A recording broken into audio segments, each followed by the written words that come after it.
Hey everybody, Scoutcraft here again, TGIF. Thank God it's Friday. We have a big show planned. Might run a little bit over. My good friend Al Manzoli sent over a beautiful package from all the way up in Canada.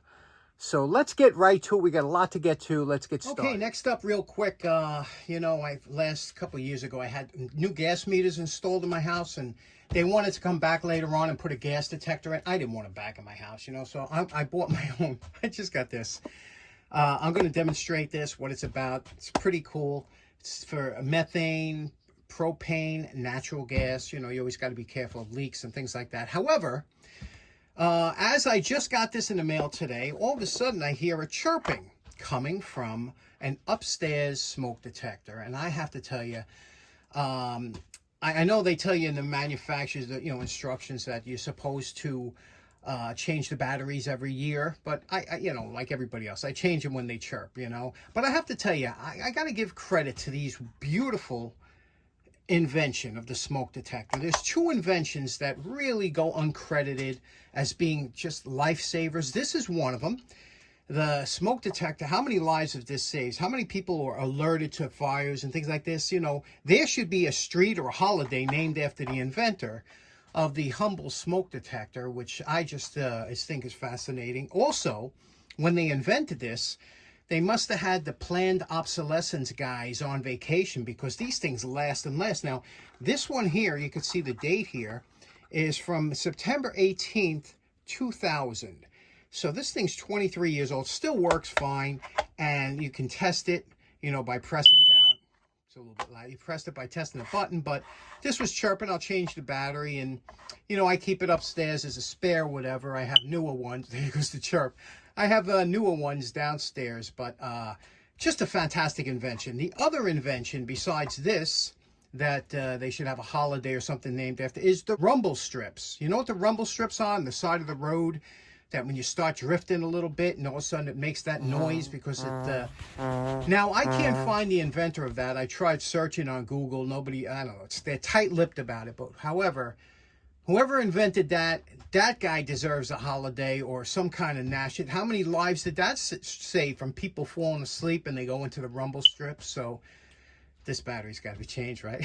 Anyway, let me show you this cool detector. Pretty interesting. Now, it's interesting to note after 1 year, I'd like to know what the remaining voltage of this battery is after using it for a year. And you can see here it still has 7.85 volts left. Now, this is a 9-volt battery. I love these batteries because they last a long time and they're pretty durable. So we still got 3/4 of the power left of this battery, but not enough to run that smoke detector. Another thing I always found interesting is when you take the battery out of these, the newer ones are a little bit different, but the old ones there was a little flag, that little red translucent flag that came up to let you know the battery, so you couldn't, just put it back up there and without a battery. That's just smart engineering, right? Great invention.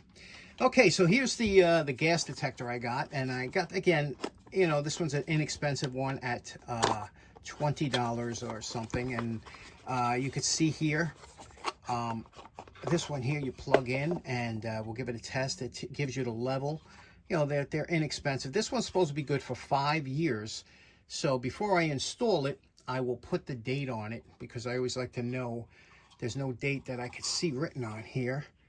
So usually sometimes there is, but you can see here it's not written. But anyway, UL listed, which is always great. So let's plug this in. Let me give you a demo of how this works. Now, when you first plug it in, you'll get some blinking lights like this, and you're supposed to wait about 3 minutes before it sets itself up.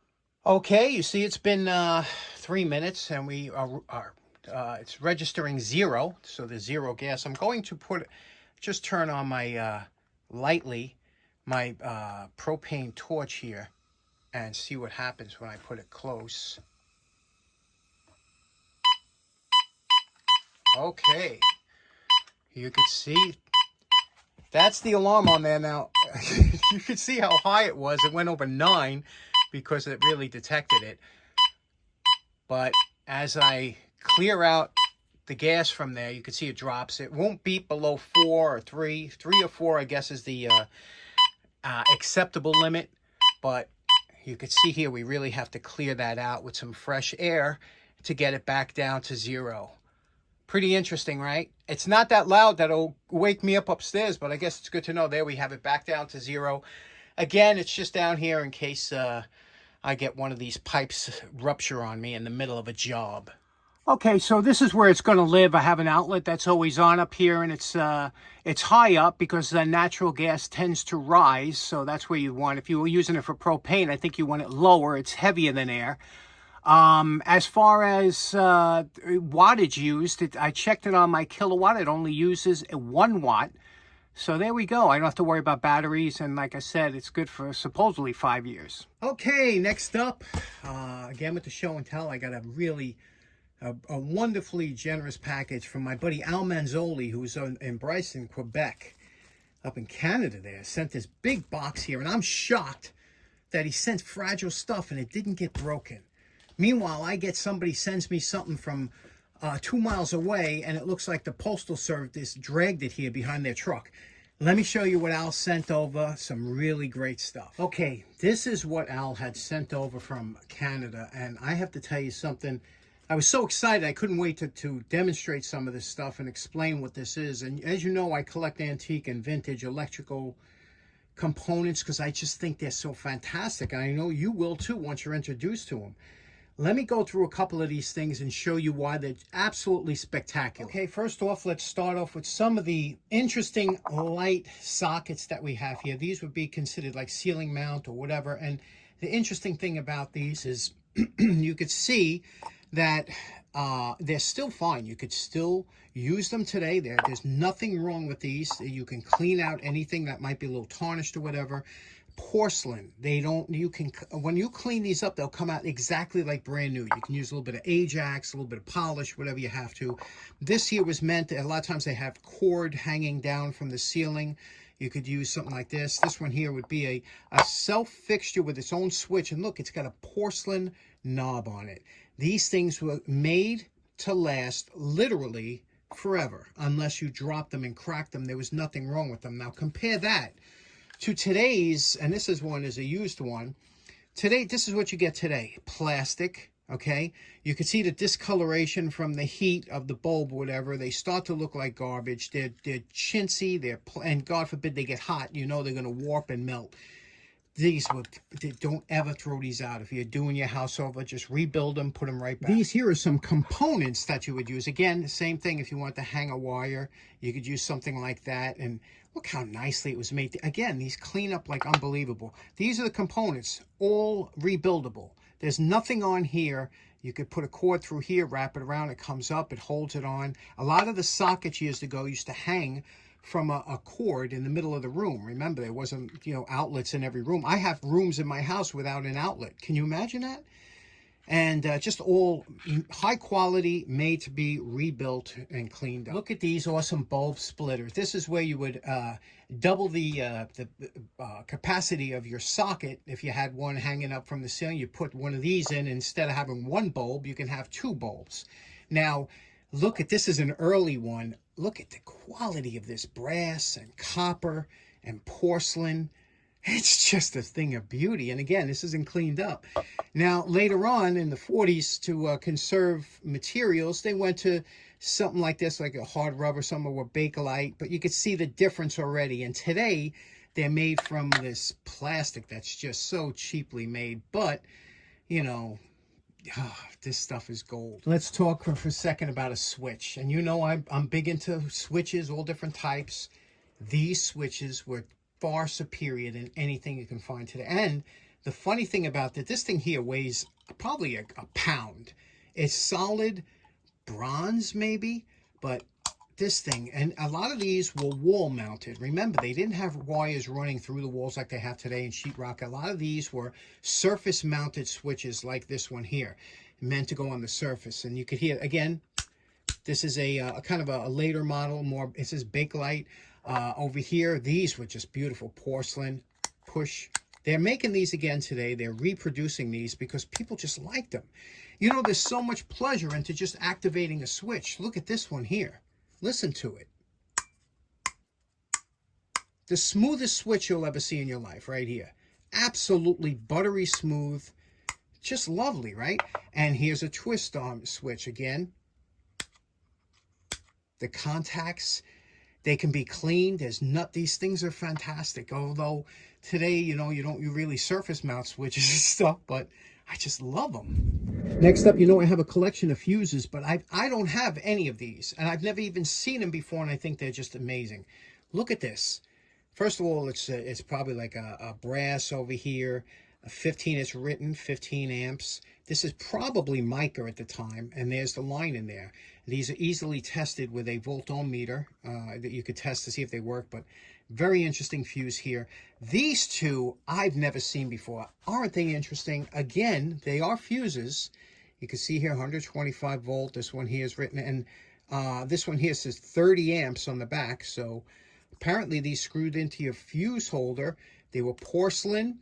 Never seen one of them before, right? Is that interesting? And they all work. I tested them. They do work.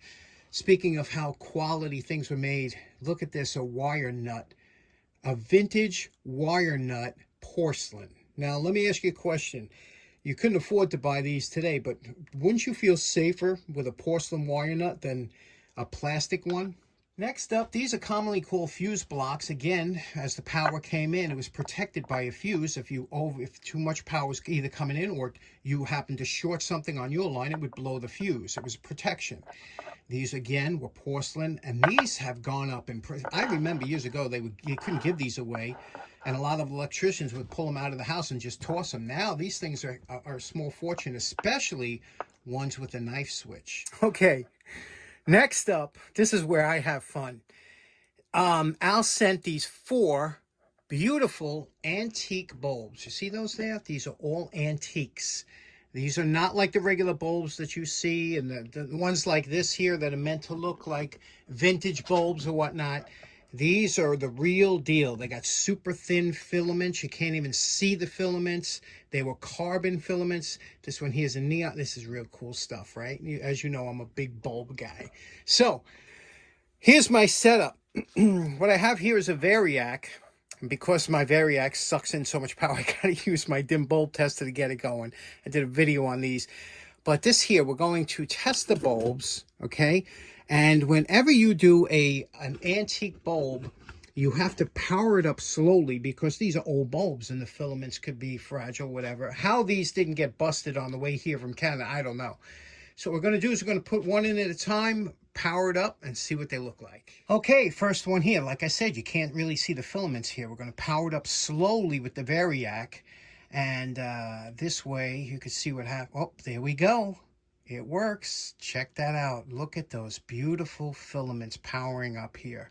You can't really see it too much because now I only have it. This is, and you can see here the voltage. We're only at about 75 volts. And you can see now, isn't that gorgeous? Look at those filaments back and forth. They make LED ones today that look like these, but this is an original vintage one. Let's see what else we got. Okay, again, this one here has a swirling type filament. Let's power it up slowly. Okay, we're going, okay, you can see it's starting to light up. You see it there? Look at that. Look at those, look at that beautiful filament in there. Let's see what we got here. We got 100 volts. We don't want to power it up more than, you know, 110, yeah, about 110 is about the max. Look at that. Not very bright, but absolutely phenomenal, huh? Throwing off a lot of heat, too. That's the way some of these bulbs were. They were all different types of bulbs. Another up and down filament. This one seems to be, there we go. Look at that. And look at this, when you tap it, these things were very fragile. How this thing made it here. I bought bulbs online on eBay that always came broken. Now, here we're only at, again, 75. And look how bright that is, you know. We're not going to take it up. You don't want to take it up past 110 or so because, again, the voltages were lower back then. You don't want to burn it out. It's always good to power these old bulbs up slowly. Another pretty one. Okay, unfortunately, this bulb here, you can see it's got a little fog on the inside. Whenever you see that, it means it was compromised. It's supposed to be crystal clear on the inside. And I could see, you see that's loose?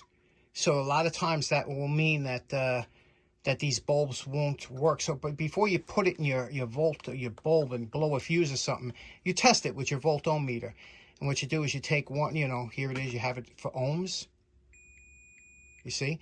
So you put one side to the outside, one to the contact. If it beeps, it means it's good. Obviously, this is no good. Let me show you what a good one would sound like. One we just did here. Touch it to the outside. You hear it beeping?